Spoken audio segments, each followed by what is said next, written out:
Hi YouTube, it's Kathy and I'm here to talk to you about my TBR for the Disability Readathon.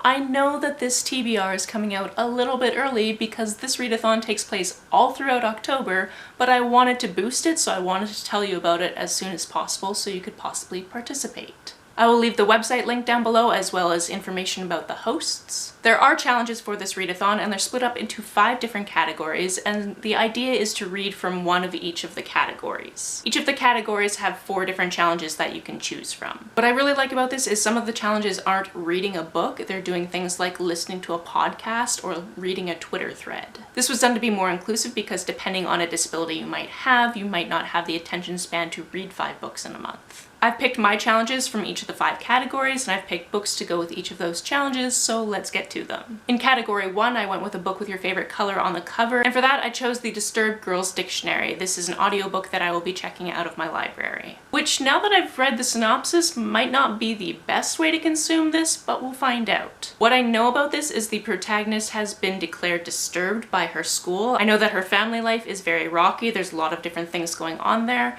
but then I also know that this book is written in a dictionary format, so I'm wondering how that's going to play out as an audiobook. We're going to find out. In category 2, I picked the challenge of reading a comic book, and for this I'm going to read A Silent Voice. This is a manga series and I'll only be reading the first one, although I feel like I'm probably going to want to continue after that. This one is about a school where there is this bully and then this deaf girl comes into the school, and this bully definitely targets the deaf girl to the point where she ends up leaving the school, and then 6 years later they meet again. The synopsis that I skimmed, because I don't really like to know too much before I go into something, wasn't really clear on the timeline, so I don't know if we're going to be fast forwarding the 6 years within this first volume or if it's going to take a little while, but I will report back.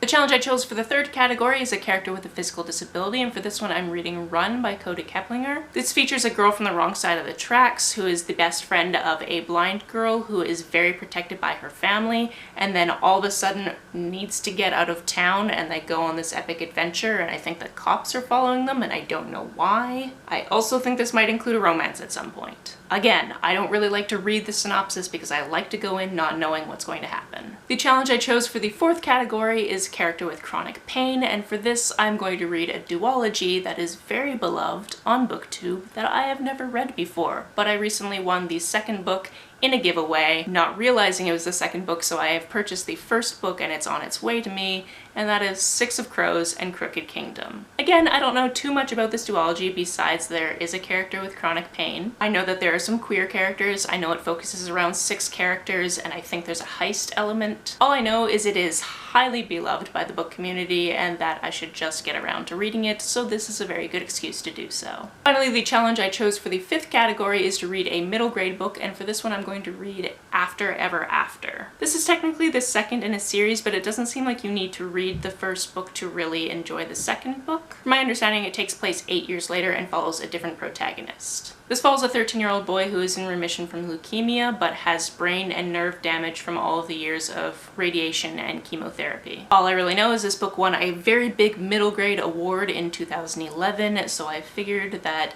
even though the character is just at that edge of teenager, it's still technically middle grade. If I have time, I'm also going to try to read The Radium Girls, which is a fairly thick nonfiction book about girls who used to work with radium. They would put it in things like watch dials to make them glow. At least that's my understanding. If that's inaccurate, I will find out in the book. Working with radium actually caused a lot of health problems, which of course were ignored by the people that ran the factories. So hooray for horrific history. Once again, I will leave all of the information for the readathon down below, so if you'd like to join in, please do so. I find it very important to read from experiences that are not my own, and it would make me very happy to see other people participating come October. Because it is a month-long readathon and you're only meant to read 5 books for it, you can still read all the spooky, paranormal type of things that you will want to read in October. Just try to slide these in as well. That's it for now. Have you read any of these books? Let me know about it down in the comments below. On the way down to the comments, if you hit that subscribe button, that would be very nice of you. You can like and share this as you see fit, and I will see you very soon. Bye!